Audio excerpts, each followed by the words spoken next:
Hello all my dear students, welcome back to my channel. So today we are going to complete the remaining story of the three questions. So let's get started. If you haven't seen the previous video, then please check the playlist and watch the video there. So let's start. The king turned round and saw a dead man came running out of the forest. The man held his hand. Now the king turned round. जैसे ही राजा ने पलट कर देखा, he saw a beard man, एक दाढ़ी वाला इंसान उसकी ओर दौड़ा दौड़ा आ रहा था फॉरेस्ट में से. The man held his hand और प्रेस्ड अगेंस्ट द स्टमक, यानी उसने, वो जो आदमी दौड़ा हुआ आ रहा था, उसने अपने पेट को ऐसा पकड़ के रखा था अपने हाथों से. And blood was flowing from under them, और उसके पेट से जो वो खून बह रहा था, इसलिए उसने थोड़ा सा प्रेस करके रखा था. When he reach the king he fainted and fell to the ground. जैसे ही वो आदमी राजा के पास पहुंचा, फेंटेड, वो बेहोश हो गया और ज़मीन पर गिर पड़ा. Morning feebly The king and the hermit unfastened the man's clothing. अब जो किंग है और जो हर्मिट है, वो दोनों ने उस आदमी के जो कपड़े थे वो कपड़े उतारे. There was a large wound in his stomach. उसके पेट पर एक बहुत बड़ी ज़ख्म थी. The king washed it as well as he could. जितने अच्छे से हो सके किंग ने वो ज़ख्म को धोया. And bandaged it with his handkerchief. और उसको एक पट्टी बांधी अपने रुमाल से. And the towel and the hermit had. और उसके ऊपर उसने टॉवेल भी बांधा जो कि साधु के पास था. But the blood would not stop flowing. लेकिन जो ब्लड है वो रुकने का नाम नहीं ले रहा था. And the king again and again removed the bandage soaked with warm blood and washed and rebandaged the wound. और किंग बेचारा दोबारा पट्टियाँ बदल रहा था जो खून से भरी जा रही थी, और ये कंटिन्यू वो बदलता जा रहा था. When at last the blood stopped flowing, जब आखिरी बार ब्लड बहना रुक गया, the man revived and asked for something to drink. और फिर वो जो आदमी था उसने थोड़ा सा उसमें ऐसे जान आए जैसा हुआ और उसने फिर पानी पीने के लिए मांगा. The king brought some fresh water and gave it to him. और उसके लिए राजा ने खुद पानी लाया और उस आदमी को दिया. Meanwhile, the sun had set and it had become cool. ये सब करने में जो सन था had set, और इतने में जो सन है वो डूब गया और ठंडा हुआ हो गया सब तरफ. So the king with the hermit help carried the wounded man into the hut.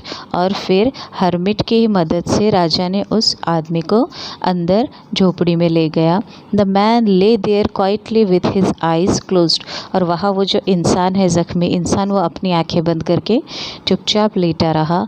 By now the king was so tired after his walk and the work he had done that he lay down himself and also fell asleep.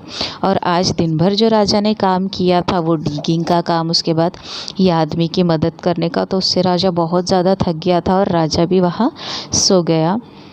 When he awoke in the morning, it took him some time to remember where he was and who was the strange bearded man laying by his side and gazing intently. अब यहाँ क्या हुआ है, राजा को पहले का सब कल जो हुआ था वो सब याद आ रहा है और वो आदमी को देख रहे हैं गेजिंग इंटेंटली, एकदम ऐसे संकल्प की दृष्टि से उस आदमी को दृढ़तापूर्वक, ऐसा इंटेंटली का मतलब होता है, तो उसे देख रहे हैं. और then that person said, forgive me, said the beard man in a weak voice. और वो जो आदमी होता है बियर्ड वाला, दाढ़ी वाला, वो कहता है राजा को, जैसे ही वो देखता है कि राजा उसकी ओर देख रहे हैं, वो कहता है कि मुझे माफ़ कर दीजिए, एकदम कमज़ोर आवाज़ में, क्योंकि उसे बहुत ज़्यादा ज़ख्म थी और उस वजह से वह कमज़ोर हो गया था. When he saw that the king was awake and was looking at him, जब वो देखता है कि राजा उठे हैं और मेरी तरफ देख रहे हैं. I do not know you and I have nothing to forgive you for said the king. फिर राजा कहता है कि मैं तुम्हें जानता नहीं हूँ और मैं तुम्हें माफ़ करने की तो बात ही नहीं आती ना, क्योंकि तुमने मेरा क्या बिगाड़ा है जो मैं तुम्हें माफ़ करूँ. You do not know me but I know you. अब वो जो स्ट्रेंज पर्सन है वो कहता है कि भले आप मुझे नहीं जानते, लेकिन मैं आपको बहुत अच्छे से जानता हूँ. I am that enemy of yours who swore to revenge himself, और मैं वो हूँ कि जिसने आपसे रिवेंज यानी बदला लेने की सोची थी, on you because you executed his brother, क्योंकि आपने उसके भाई को यानी कि मेरे भाई को आपने क्या किया था, आपने उसे सज़ा दी थी। एंड सीज्ड हिज प्रॉपर्टी, और उसकी जितनी भी प्रॉपर्टी थी आपने सारी की सारी जब्त कर ली थी। I knew you had gone alone to see the hermit, और ये मुझे पता था कि आप जो है वो हर्मिट से मिलने के लिए अकेले जा रहे हो, डिस्गाइज करके, अपना जो भेष है वो बदल कर। And I resolve to kill you on your way back, और मैंने ऐसा सोच लिया था, ठान लिया था कि मैं आपको आपके रास्ते में ही ख़त्म कर दूँगा। But the day passed and you did not return, लेकिन पूरा दिन बीत गया और वापस नहीं आए आप। So I came out of my ambush. Ambush का मतलब होता है छिपकर किसी जगह पर बैठना। सो इसके लिए वो कहता है कि मैं कहीं घात लगाकर छुप के बैठा था कि आप जैसे ही वापस आओ मैं आपको मार दूंगा, लेकिन आप वापस ही नहीं आए। Your bodyguard recognise me and wounded me, और आपका जो बॉडीगार्ड था, आपने जिसे आने के पहले दूर से ही वापस भेज दिया था, उसने मुझे पहचान लिया और उसने मुझे इतना ज़ख्मी कर दिया। I escaped from them but would have bleed to death had you not dressed my wound, अगर आप मेरी मेरी वुंड जो ज़ख्म है उसको अगर आप ड्रेसिंग नहीं करते तो मैं बिल्कुल ब्लीडिंग के कारण ही मर जाता।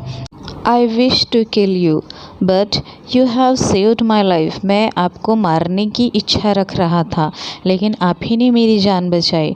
Now if I live and if you wish it I will serve you all my life, और अगर मैं ज़िंदा रहता हूँ और आपकी इच्छा हो तो मुझे आपकी सेवा में रहना है। सर्व यानी मैं आपकी सेवा करना चाहता हूँ पूरी लाइफ टाइम, क्योंकि आपने जो मेरी ज़िंदगी बचा कर एहसान किया है वो चीज़ मेरे लिए बहुत बड़ी है। The king was very glad to have made peace with an enemy so easily. अब राजा बहुत ज़्यादा खुश थे क्योंकि उनके दुश्मन के साथ इतने पीसफुल उन्होंने जो उनकी दुश्मनी थी वो ख़त्म हो गई थी। And to have gain him for a friend, और उन्हें अब वो जो इंसान है उसके रूप में एक अच्छा दोस्त मिल गया था जो उनके साथ जीवन भर रहने वाला था। He not only forgave him but said he would send his men and his own physician to attend him. अब राजा ने सिर्फ उसे माफ़ नहीं किया तो उसे ये भी कहा कि वो आदमी के साथ उसके सैनिक भी भेजे, और ये भी कहा कि मैं अपना जो फिजिशियन है यानी जो इलाज करता है उसे भी तुम्हारे इलाज के लिए भेजूँगा।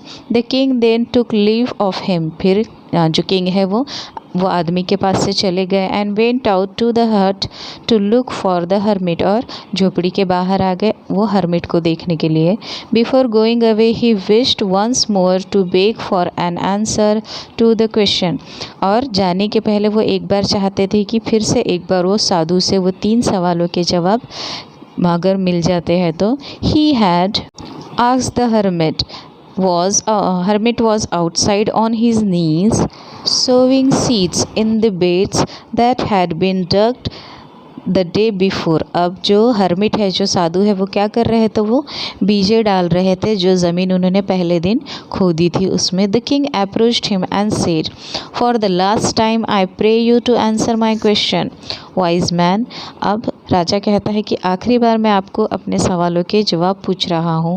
You have already been answered. अब उसको जो हर्मिट है वो कहता है कि तुम्हें शायद तुम्हारे सवालों के जवाब पहले ही मिल चुके हैं।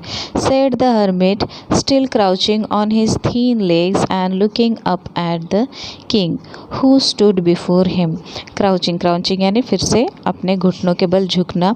वो फिर से उसके जो नाजुक, अब वो बूढ़े हो चुके हैं इसके लिए थिन हो गए हैं लेग्स, और फिर से अपने काम में लगे हैं जो कि किंग के तरफ देख रहे हैं। What do you mean asked the king, king बोलता है जवाब मिल गए, क्या आपका मतलब है। Do you not see replied the hermit, hermit ने कहा कि आपने देखा नहीं। If you would not pitied my weakness yesterday यानी कल तुम अगर मेरी जो कमज़ोरियाँ है उस पर अगर तुम दया नहीं दिखाते and stayed to dig these beds for me, और ये जो बेड तुमने मेरे लिए जो मिट्टी खोदी है ये अगर नहीं खोदते, you would have gone back and been killed by that man, और तो फिर क्या होता, अगर तुम डिगिंग नहीं करते तो तुम वापस चले जाते और हो सकता है कि वो आदमी जो तुम्हारे लिए घात लगा कर बैठा था वो तुम्हें मार डालता। So the most important time was when you were digging the bits, इसके लिए सबसे ज़्यादा ज़रूरी समय कौन सा था, जब तुम डिगिंग कर रहे थे। And I was the most important man and to do me good was your most important business, और तुम्हारे लिए सबसे महत्व का इंसान कौन था, मैं था, और उसमें तुमने सबसे इम्पॉर्टेंट वर्क कौन सा किया जो मेरे लिए गुड था। नाउ सी, उसके तीनों भी सवालों के जवाब उसे मिल गए हैं।